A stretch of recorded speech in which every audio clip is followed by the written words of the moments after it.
Hello students, welcome to this lecture. In previous lecture, we have completed the structure of ear. In previous two lectures, we have completed the details about the structure of ear. Ear, it is made up of three parts: external ear, middle ear and internal ear. From that internal ear, the two different parts we have seen. From that one part, that is cochlea. The second part which is present in our inner ear, that is known as the vestibular apparatus, which is responsible for keeping our body equilibrium constant. Okay, so in today's lecture we are going to see the second part of our internal ear, that is known as the vestibular apparatus. So let us start here. Vestibular apparatus, it is the structure which is present in our internal ear. So it is present in above the cochlea. So the location here we can see it is located above the cochlea. Cochlea part, that details about this cochlea we have seen in previous lecture. So from the internal ear above the cochlea, the structure is present which is known as the vestibular apparatus. Okay. Here, this vestibular apparatus, it is particularly again consisting of two different regions or two different parts. First is known as the three semicircular canals, and second it is known as the otolith organ formed of sacculus or saccule, utriculus or utricule.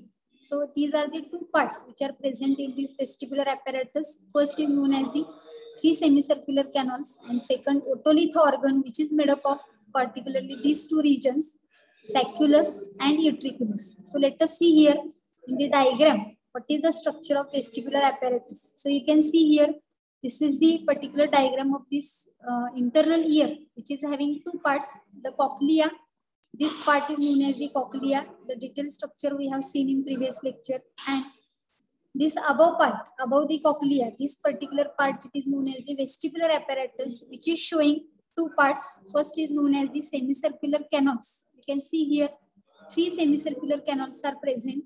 This is the first semicircular canal, second semicircular canal, and this is the third semicircular canal. तीन semicircular canal तुम्हाला दिसतात बघा. हा जो first आहे त्याला anterior सेमिसर्क्युलर canal म्हणलं जातं. त्याच्यानंतर हा जो आहे खालच्या बाजूला पोस्टिरियर, आणि हा जो दिसतोय तिसरा त्याला लॅटरल सेमिसर्क्युलर कॅनॉल म्हणलेले. असे तीन सेमिसर्क्युलर कॅनॉल्स आपल्याला इथे बघायला मिळतील. आणि सेकंड ऑर्गन जो आहे ओटोलिथ ऑर्गन, तो आपल्याला ह्या हा जो काही सेमिसर्क्युलर कॅनॉलची तीन स्ट्रक्चर्स आहेत त्याच्या बेसला इथे एक रिजन तुम्हाला बघायला मिळेल, आणि त्याचबरोबर इथे एक रिजन बघायला मिळेल. असे दोन रिजन्स आहेत ज्याला युट्रिक्यूल आणि सॅक्यूल म्हणलं जातं. कॉमनली त्याला ओटोलिथ ऑर्गन म्हणलेलं आहे. असे टोटल तीन पार्ट्स याच्यामध्ये आपल्याला इंटरनल इयर मध्ये दिसतात. एक आहे कॉक्लिया, सेकंड आहे सेमिसर्क्युलर कॅनॉल, आणि थर्ड आहे ओटोलिथ ऑर्गन. त्यापैकी कॉक्लिया जो आहे तो हिअरिंग साठी रिस्पॉन्सिबल आहे.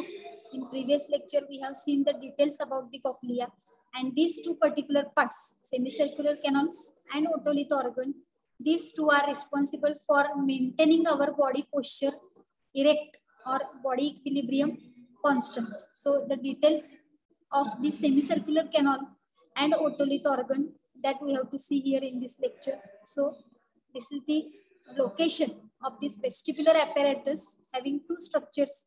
First is known as the three semicircular canal, and second is otolith organ. So one by one we have to study here details. So you can see here the sacculus and utriculus have special sensory cells called as a macula. So this particular utriculus and sacculus, you can see here, this is the utriculus upper part, and lower part it is the saccule. Both these structures are having special sensory cells which are known as a macula. Here you can see macula utriculi and macula sacculi. हे दोन structures आहेत, इथं बघू शकता तुम्ही diagram मध्ये. And these maculae are specific receptors responsible for maintenance of body posture and the balance. जे आपल्या शरीराचं जे काही पोश्चर आहे, बॉडी पोश्चर, इरेक्ट पोश्चर, आपण दोन पायावरती उभं राहू शकतो. इथं पिक्चर मध्ये दाखवलेलं आहे बघा, दोन पायावरती आपण इरेक्टली उभा आहे, इरेक्ट पोश्चर.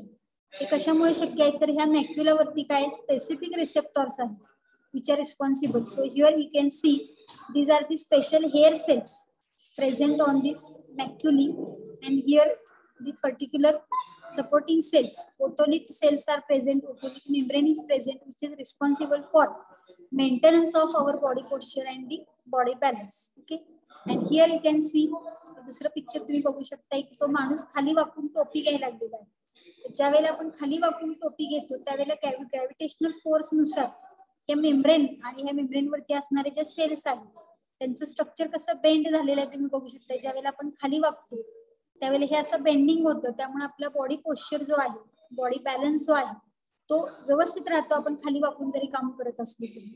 तर पर्टिक्युलरली या कंडिशन मध्ये ज्या वेळेला इरेक्ट बॉडी पोश्चर असतं आणि ज्या वेळेला आपल्या बॉडीची काही हालचाल होते स्पेसिफिक त्यावेळेला हे जे बॉडी पोश्चर किंवा बॅलन्स मेंटेन करण्याचं काम पर्टिक्युलरली ह्या मॅक्युलर रिजन पासून केलं जातं, ज्याला आपण ओटोलिथ ऑर्गन म्हणलेलं आहे, which is made up of सॅक्युलस and utriculus.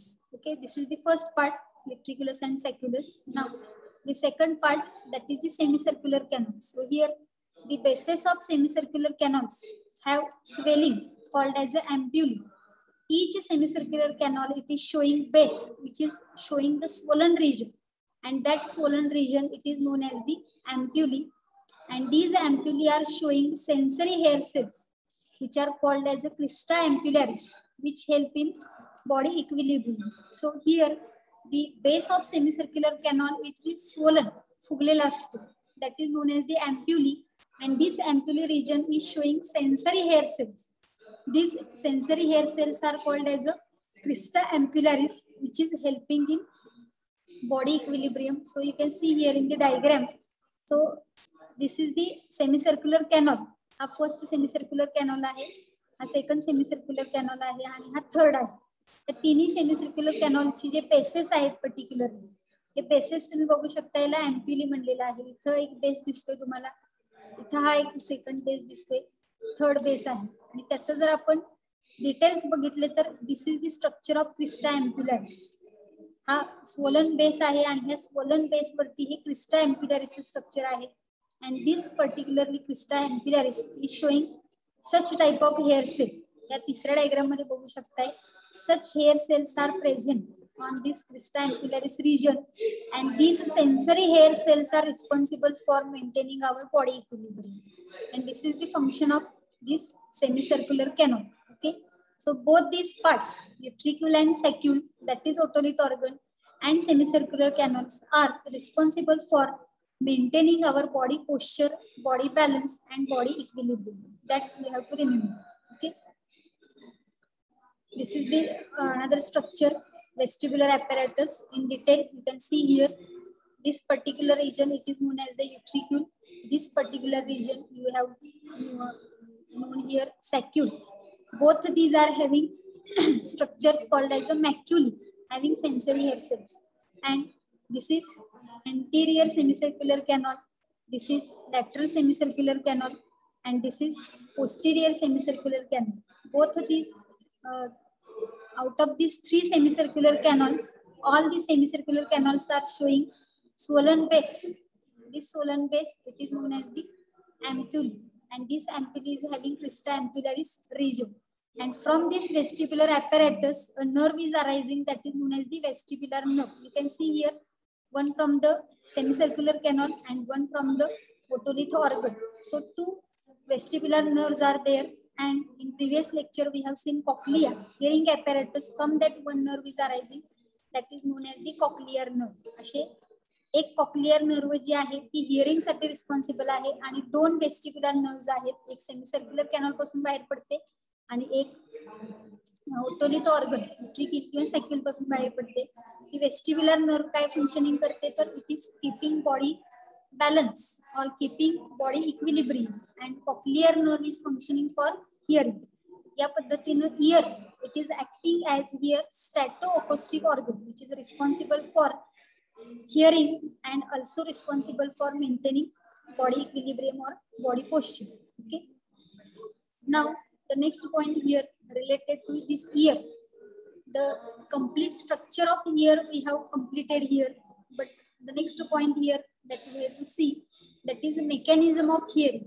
How we can hear, आपल्याला कानाला कसं ऐकायला येतं, what is the mechanism behind the hearing, that we have to see here. So the first step regarding this hearing is the external ear receives the sound waves and sends to the tympanic membrane. So first, all the sound coming towards our ear, all these sound waves are collected throughout this external ear, and these sound waves are transported towards the tympanic membrane. म्हणजे जो काही आवाज येणार आहे त्या आवाजाचे जे काही साऊंड वेव्स आहेत ते आपल्या कानाच्या दिशेने येतील. एक्सटर्नल इयर ते साऊंड वेव्स रिसीव्ह करतील आणि टिम्पॅनिक मेम्ब्रेन कडे ते सेंड करतील. Secondly, the tympanum vibrates due to the sound waves. Tympanic gets vibrations and it is vibrating, transmitting the vibrations to the chain of 3 ear ossicles which are present in middle ear and then to the oval window. So the sound waves, after coming towards the tympanic membrane, the tympanum gets vibrating, and afterwards these vibrations are transported towards the middle ear, the 3 ear ossicles which are present in the middle ear, that is malleus, incus and stapes. From these ear ossicles, these vibrations are then transferred towards the oval window. Okay. Next, the vibrations are further passed on to the fluid of cochlea. Oval window चा next part जो आहे तो cochlea चा आपण बघितलेला होता diagram मध्ये. So these vibrations are further passed towards the fluid of cochlea and the perilimb and endolimb which is present in the cochlea. In that, the waves are produced. So the waves in perilimb and endolimb induces the movement in the basilar membrane. So due to the vibrations which are coming from this middle ear towards the cochlea, the waves are produced in the perilimb and endolimb, and due to this wave formation there is a movement in the basilar membrane which is present in between the scala media and scala tympani. Scala tympani. Okay. So here next, the hair cells which are present on the organ of Corti are getting bent due to the movement of that basilar membrane, and these hair cells which are present in the organ of Corti are pressed against the tectorial membrane, and due to this pressing, the pressure is developed, and due to this pressure, nerve impulses are generated which are sent towards the afferent nerve fibers which are present in the cochlear nerve, and then these impulses are carried by the auditory nerves to the auditory center of the brain where the impulses are analyzed and the sound is perceived. म्हणजे बघा काय होतं, external year मध्ये sound waves येतात, तिथून ते middle इयरला transport केले जातात, मिडल इयर टू नंतर इंटरनल इयर कॉक्लियाला ते ट्रान्सफर केले जातात. कॉक्लियामध्ये पेरिलिम्फ आहे, एंडोलिम्फ आहे. त्या लिम्फ मध्ये वेव्स तयार होतात, and due to the waves there is a movement of the basilar membrane, and on the basilar membrane organ of Corti is there having hair cells. These hair cells are pressed against the tectorial membrane, and therefore there is a development of pressure to produce the nerve impulse, and these nerve impulses are sent towards the afferent nerve fibers which are present in the cochlear nerve, and these impulses are carried towards the auditory nerves, auditory centre of the brain, म्हणजे तो आपल्या brain मध्ये cerebrum मध्ये जो auditory area आहे तिथपर्यंत ते impulses काय केले जातात, कॅरी फॉरवर्ड केले जातात, and these impulses are analysed and the sound is perceived. This is the mechanism of hearing which is occurring in our ear. Okay, so let us see here the pathway of sound waves, how the pathway of the sound wave taking place in the ear. So first sound waves are coming or collected towards the ear pinna. हा जो आपला ear pinna आहे तिथे collect केलं जातं. Then the next pathway here, external auditory canal. Okay, from external auditory canal the waves are transferred towards the middle ear, that is the ear ossicles, malleus, incus and stapes. Then the vibrations are carried forwards towards the oval window which is present in between the middle ear and internal ear. From oval window these vibrations are carried forward towards the cochlea, the hair cells, organ of Corti on the basilar membrane, showing here the conduction of sound waves, and afterwards the auditory nerve, it is getting the impulse, and from that the nerve impulses are sent towards the brain where actually the hearing mechanism is completed and sound which is coming towards our ear, it is perceived. बघा इथं सुरुवातीला अगदी आपल्याला year पिन्नामध्ये sound waves येतील, त्याच्यानंतर external auditory कॅनॉलला ते transfer केले जातील. नेक्स्ट मिडल इयर आहे, त्यामध्ये पण आपण मॅलस अगोदर असणार आहे, त्याच्यानंतर इनकस असणार आहे आणि त्याच्यानंतर स्टेप्स असणार आहे. ओके, त्यानंतर ओव्हल विंडो आहे, then cochlea hair cells which are present in the organ of Corti on the basilar membrane, then auditory nerve, cochlear nerve त्यालाच ऑडिटरी नर्व म्हणणार आहे, देन टुवर्ड्स दी ब्रेन. त्या पद्धतीने हा पाथवे आहे, याच्यावरती सुद्धा एक्झामला प्रश्न विचारला जाऊ शकतो. ठीक आहे, so let us see here in the diagrammatic presentation of this pathway of sound. तर आता जी आपण माहिती बघितली त्याचं ऍक्च्युअल डायग्रॅमॅटिक रिप्रेझेंटेशन जर बघितलं तर here you can see the yellowish part it is known as the external ear, pinkish part it is known as the middle ear, and bluish part it is the inner ear. You can see here this is the outer ear, the middle ear and inner ear. So sound waves are coming towards the ear pinna. हा हे तो ear pinna आहे. This is external auditory canal. These vibrations, sound waves are coming towards the tympanic membrane, and after tympanic membrane these vibrations are carried forward towards the inner ear through the middle ear, malleus, incus and steps. Okay, and then here in the cochlea you can see the perilymph is present here, the endolymph is present here, and perilymph is again present here. This is the scala vestibuli, this is the scala media middle part, and this is the scala tympani. Okay, and here you can see this is the basilar membrane. On the basilar membrane, organ of Corti hair cells are present, and above that, the tectorial membrane is there. So here, due to these vibrations, there is a movement of perilymph and endolymph, due to which the basilar membrane is moved, and the organ of Corti cells which are present on the organ of Corti, these cells are bent, and here the nerve impulse is generated in this cochlear region, and then this impulse is transported towards the brain. Okay, so in this way the pathway of sound waves we can see. Another one diagram is here, that is conduction of sound vibrations in the ear. So you can see here this is also the same diagram. The sound waves दाखवलेले आहेत बघा. हा external auditory canal आहे, त्यानंतर हा तुमचा external auditory canal, हा year pinna आहे, हा आहे टिम्पॅनिक मेम्ब्रेन. इथं साऊंड वेव्स काय होतील, आपटले जातील. ते आपटल्यामुळे व्हायब्रेशन तयार होतील. ते व्हायब्रेशन मॅलस, इनकस आणि स्टेप्स या टिम्पॅनिक कॅव्हिटी मध्ये, हा मिडल इयरचा पार्ट आहे, याच्यामधून ते साऊंड वेव्स काय केले जाते, ट्रान्सफर केले जाते. आणि मग इथं तुम्ही बघू शकताय ही ओव्हल विंडो आहे, आणि इथं खाली जी दाखवलेली आहे ती राऊंड विंडो आहे. त्या ओव्हल विंडो मधून हे व्हायब्रेशन आतमध्ये पास होतील, आणि हा तुमचा कॉक्लियाचा भाग आहे. तर इथं बघू शकताय तुम्ही, हा स्कॅला वेस्टिबिली आहे, हा मधला आहे स्कॅला मेडिया, आणि खालचा जो आहे तो स्कॅला टिम्पॅनी आहे. बघा इथं नाव दिलेलं आहे. तर अशी अनकॉइल्ड स्ट्रक्चर मध्ये हे असं आपल्याला बघायला मिळेल. इथं हा बॅसिलर मेम्ब्रेन खाली आहे, त्याच्यावरती ऑर्गन ऑफ कॉर्टी आहे, त्याच्यावरती टेक्टोरियल मेम्ब्रेन असणार आहे. ज्या वेळेला तरंग तयार होतील मिडल इयर मधून व्हायब्रेशन्स इंटरनल इयर मध्ये जातील कॉक्लियामध्ये, त्यावेळेला कॉक्लियामध्ये असणारे जे फ्लुइड आहे, एंडोलिम्फ आहे आणि पेरिलिम्फ आहे, त्याच्यामध्ये तरंग तयार होतात. जसं पाण्यामध्ये आपण एखादा खडा टाकला की तरंग तयार होतात, तसे वेव्स तिथं तयार होतात. आणि त्या वेव्सच्या मुवमेंट मुळे काय होतं, बॅसिलर मेम्ब्रेन मध्ये मुवमेंट होते, organ of Corti hair cells मध्ये मुवमेंट होते, टेक्टोरियल मेम्ब्रेन वरती आहे, ऑर्गन ऑफ कॉर्टीच्या सेल्स आहे, हे पण बेंड केलं जातं आणि हे पण बेंड होतं मुवमेंट झाल्यामुळे. ज्या वेळेला हे प्रेस केलं जातं याच्यावरती, त्यावेळेला ऍक्च्युली नर्व इम्पल्स काय केलं जातं, जनरेट केलं जातं. हे मेकॅनिझम आपल्याला हिअरिंग मध्ये सांगता येईल.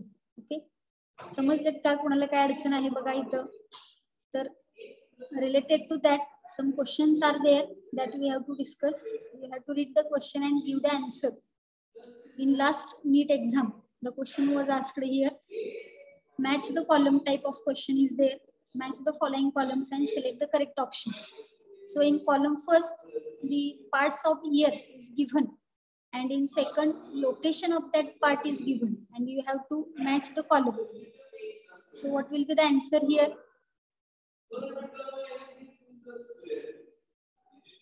येस, श्रावणी उत्तर बरोबर आहे श्रावणीचं. तन्वी बघ जरा उत्तर काय येते अनेकदा.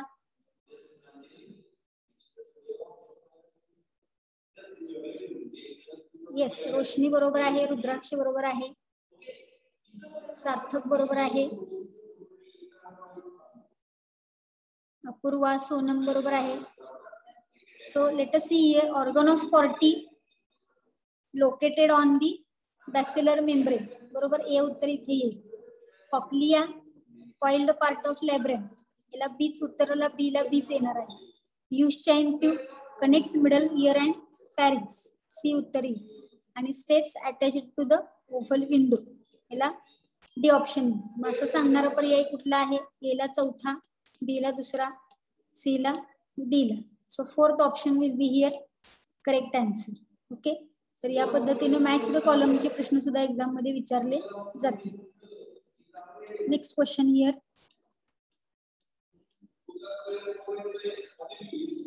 Which part of human ear plays no role in hearing as such but is otherwise very much required? Eustachian tube, organ of Corti, vestibular apparatus, ear ossicles. So what will be the answer here? No role in hearing, but it is very much required. Very simple question is there. Yes, C option will be there. Correct answer, vestibular apparatus, because it is important for keeping our body equilibrium constant. So Eustachian tube, organ of Corti and ear ossicles, both these three parts are required for hearing. Okay, so option C will be here correct answer, vestibular apparatus. So here the nervous system part, that is the sense organs and all the points related to nervous system we have completed. Now the next part related to the nervous system, we have to see some disorders related to nervous system. The nervous system चं सगळं functioning, त्याचे part, त्याची detail माहिती बघितल्यानंतर आपल्याला इथं काय study करायचं आहे का? Disorders of the nervous system. So you very well known some disorders related to this nervous system. So these disorders are particularly known as the psychological disorder. जे काही नर्वस सिस्टीमचे डिसऑर्डर्स आहेत त्याला सायकोलॉजिकल डिसऑर्डर सुद्धा म्हणले जाते, कारण ब्रेनच्या development मध्ये काही अडचण निर्माण झाल्यामुळे किंवा फंक्शनिंग प्रॉपर न झाल्यामुळे एक सायकोलॉजिकल प्रॉब्लेम्स काही व्यक्तींच्या मध्ये तयार होतात. Those are known as the psychological disorders. Commonly these disorders are called as a mental disorders which affect the mood, thinking and behavior. So the nervous disorders or the psychological disorders, commonly known as the mental disorders, which are affecting the mood of the person, then thinking and behavioral abilities of that person. The persons which are mentally retarded or they are showing some mental disorder, those persons are showing their different moods and they are having different thinking and behavior ability. Okay. And due to this mental disorder, the different areas of life are affecting. So due to this psychological disorders, these affect the multiple areas of life and create distress for the person suffering from it. असं आहे की mental disorder जर असेल एखाद्या व्यक्तीमध्ये तर त्याच्या जीवनामध्ये ज्या काही अनेक गोष्टी घडणार आहेत, ज्या काही एरियाज आहेत, ते पूर्ण ज्या डिफरंट एरियाज आहेत, मल्टिपल एरियाज आहेत, त्याला अफेक्ट झालेला आपल्याला बघायला मिळेल आणि तो त्याच्या आयुष्यामध्ये स्ट्रेस मध्ये कंटिन्युअसली असलेला आपल्याला बघायला मिळेल. ही जनरल इंट्रोडक्शन आपण बघितली याची. So some of the major categories of the psychological disorders we have to see here. What are the different psychological disorders? So first disorder, it is known as the intellectual disability, or we can call it as a mental retardation. Okay. Second, that is known as the autism spectrum disorder. Third is known as the bipolar disorder. Next, depression. Next, anxiety disorder. Next, ADHD, that is attention deficit hyperactivity disorder. And stress related disorders. So here all these are included under the psychological disorders. So let us see again. Intellectual disability, which is known as the mental retardation, then autism spectrum disorder, bipolar disorder, depression, anxiety disorder, ADHD, that is attention deficit hyperactivity disorder, and stress related disorders. So the two disorders you well known, that depression you have known and stress related disorders you have well known. ताण तणावामध्ये असताना depression मध्ये गेलेली व्यक्ती कशी असते याची बरीच उदाहरणं आपण आपल्या आजूबाजूला बघत असतो. काही गोष्टीच्यामुळे ती व्यक्ती डिप्रेस झालेली असते आणि डिप्रेशन मध्ये बरेच व्यक्तींच्या आयुष्यामध्ये काही बऱ्याच गोष्टी घडत असतात. आणि स्ट्रेस रिलेटेड डिसऑर्डर, सतत स्ट्रेस मध्ये गेल्यानंतर त्यांना हाय बीपीचा किंवा लो बीपीचा त्रास होऊ शकतो. या पद्धतीचे दोन डिसऑर्डर्स आहेत, डिप्रेशन आणि स्ट्रेस रिलेटेड. ह्या बाकीच्या डिसऑर्डर्सची मिनिंग काय आहे ते आपण थोडंसं डिटेलमध्ये बघूया तिथं. So first year, intellectual disability means what? So it involves problems with the general mental abilities that affect functioning in two areas, that is intellectual functioning such as learning, problem solving, judgment, and adaptive functioning, that is activities of daily life such as communication and independent living. Intellectual disability मध्ये इथं काय सांगितलेलं आहे की काही व्यक्तींच्या मध्ये ही disability असल्यामुळे काय होतं, दोन एरियाची फंक्शनिंग त्याचे डिस्टर्ब झालेले असतात. एक इंटेलेक्च्युअल फंक्शनिंग आहे, त्याच्यामध्ये लर्निंग जे नॉर्मल मेथडने त्यांना लर्निंग होणार नाही, प्रॉब्लेम सॉल्व्हिंग होणार नाही, जजमेंट कुठल्याही गोष्टीचे येणार नाही. आणि अडॅप्टिव्ह फंक्शनिंग मध्ये ऍक्टिव्हिटीज ऑफ डेली लाईफ, म्हणजे एकमेकांशी आपण जेव्हा संवाद करतो, कम्युनिकेशन किंवा वैयक्तिक लिव्हिंग आपण म्हणूया, इंडिपेंडेंट लिव्हिंग, हे त्या व्यक्तींमध्ये पॉसिबल असत नाही. अशा डिसॅबिलिटीला इंटेलेक्च्युअल डिसॅबिलिटी म्हणले जाते. नेक्स्ट आहे ऑटिझम स्पेक्ट्रम डिसऑर्डर. ऑटिझम नावाचा एक आजार असतो, तुम्ही नाव ऐकलं असेल कधीतरी, autism spectrum disorder. It is a complex developmental condition that involves persistent challenges in social interaction, speech, non-verbal communication, and restricted repetitive behaviors. म्हणजे समाजामध्ये राहत असताना काही लहान मुलांच्या मध्ये आपल्याला हे सुरुवातीला लक्षात येतं 2-3 वर्षाची मुलं झाल्यानंतर की ते इतरांशी प्रॉपर वे मध्ये कम्युनिकेशन करू शकत नाही. सोशल इंटरॅक्शन करताना त्यांच्यामध्ये अडचणी येतात, स्पीच करताना बोलताना त्यांना अडचणी येऊ शकतात. नॉन व्हर्बल कम्युनिकेशन म्हणजे आपण हसणे, रडणे किंवा रागावणे, दुःख होणे हे नॉन व्हर्बल कम्युनिकेशन आहे. एखाद्याच्या चेहऱ्याकडे बघितल्यानंतर सुद्धा आपल्याला कळतं की तो आनंदामध्ये आहे का दुःखामध्ये आहे, त्याला भीती वाटते किंवा वेदना होत आहेत, काही पण. हे नॉन व्हर्बल कम्युनिकेशन मध्ये सुद्धा काही व्यक्तींच्या मध्ये म्हणण्यापेक्षा लहान मुलांच्या मध्ये पर्टिक्युलरली अडचण निर्माण होते. हा जो आहे त्याला ऑटिझम स्पेक्ट्रम डिसऑर्डर म्हणलं जातं. काही मुलं जी आहेत ती आपल्याच विश्वामध्ये गुंग असतात, समाजामधल्या लोकांशी किंवा इतर लोक घरी कोणी आले तर त्यांच्याशी ते जास्त कम्युनिकेट होऊ शकत नाही. असा जो डिसऑर्डर आहे त्याला ऑटिझम स्पेक्ट्रम डिसऑर्डर म्हणलेला आहे. नेक्स्ट बायपोलर डिसऑर्डर, हा ब्रेन डिसऑर्डर आहे. Causes changes in a person's mood, energy and ability to function. तर हा ब्रेन मध्येच असणारा डिसऑर्डर आहे, त्याच्यामुळे त्या पर्सनच्या मूड मध्ये, एनर्जी मध्ये आणि फंक्शनिंग मध्ये चेंजेस झालेले बघायला मिळतील. नेक्स्ट आहे anxiety disorder, a mental disorder कॅरेक्टराइज्ड bye feeling of worry, anxiety or fear. सतत त्या व्यक्तीला काळजी, भीती, चिंता ही लागून राहिलेली असते, त्याला अँक्झायटी डिसऑर्डर म्हणलेलं आहे. आणि नेक्स्ट आहे ADHD म्हणजे attention deficit hyperactivity disorder. याच्यामध्ये बघितलं तर हा सुद्धा एक ब्रेन डिसऑर्डर आहे that affect how to pay attention, sit still and control your behaviour.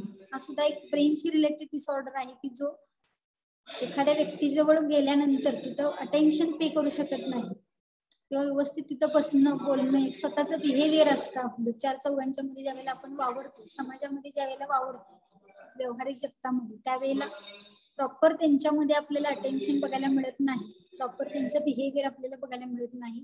त्या डिसऑर्डरला ADHD असं म्हणलेलं आहे. Okay, so related to that there are 2 diseases we have to see. The Parkinson's disease related to the psychological disorder. Here degeneration of dopamine producing neurons in the CNS causes Parkinson's disease. नाव ऐकून तुम्हाला सर्वांना माहिती असेल पार्किन्सनचा disease कशामुळे हा होतो, तर there is a degeneration of dopamine producing neurons in the central nervous system. Central nervous सिस्टीमच्या न्यूरॉन मध्ये डोपामाइन प्रोड्युसिंग जे न्यूरॉन्स आहेत त्याचं डिजनरेशन होतं.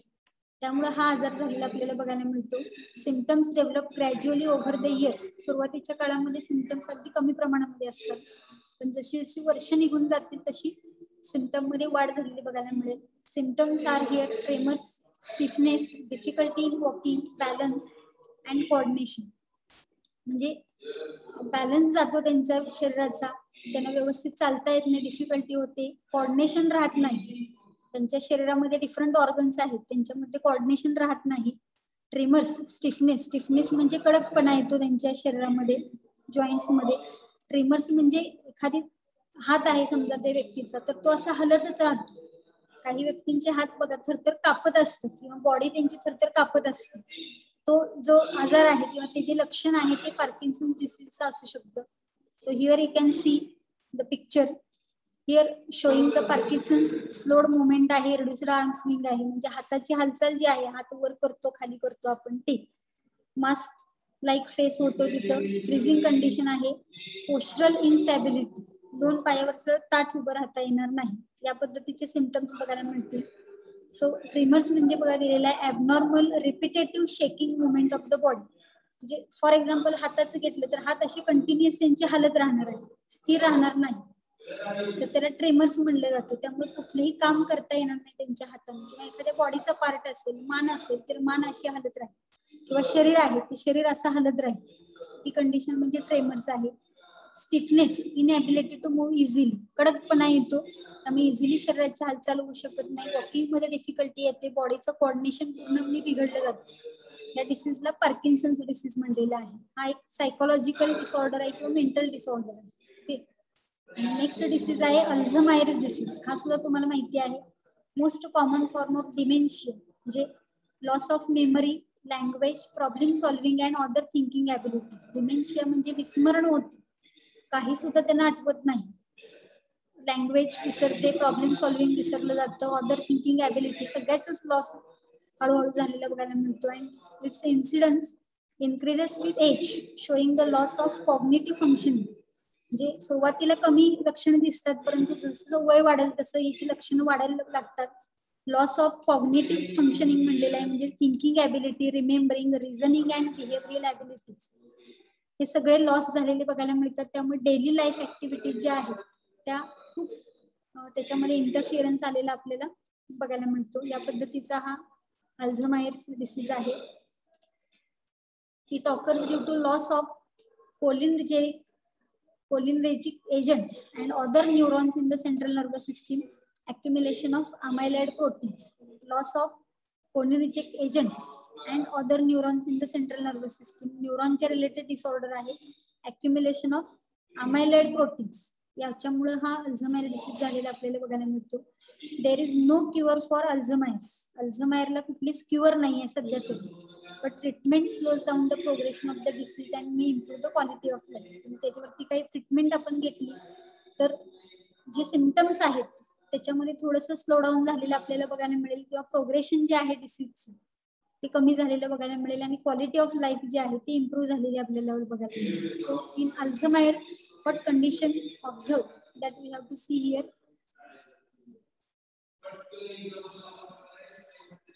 तो इथं तुम्ही डायग्राम मध्ये बघू शकता की अल्झायमरचा डिसीज झालेल्याचा ब्रेन जर आपण बघितलं आणि हेल्दी माणसाचा ब्रेन बघितला तर काय फरक आहे. तर इथं फर्स्ट पार्ट मध्ये दिलेला आहे बघा, हेल्दी ब्रेन दिलेला आहे. तर सेरेब्रल कॉर्टेक्स आहे, रिस्पॉन्सिबल फॉर लँग्वेज आणि इन्फॉर्मेशन प्रोसेसिंग, आणि हिप्पोकॅम्पस एक रिजन आहे फॉर्मेशन ऑफ न्यू मेमरीज.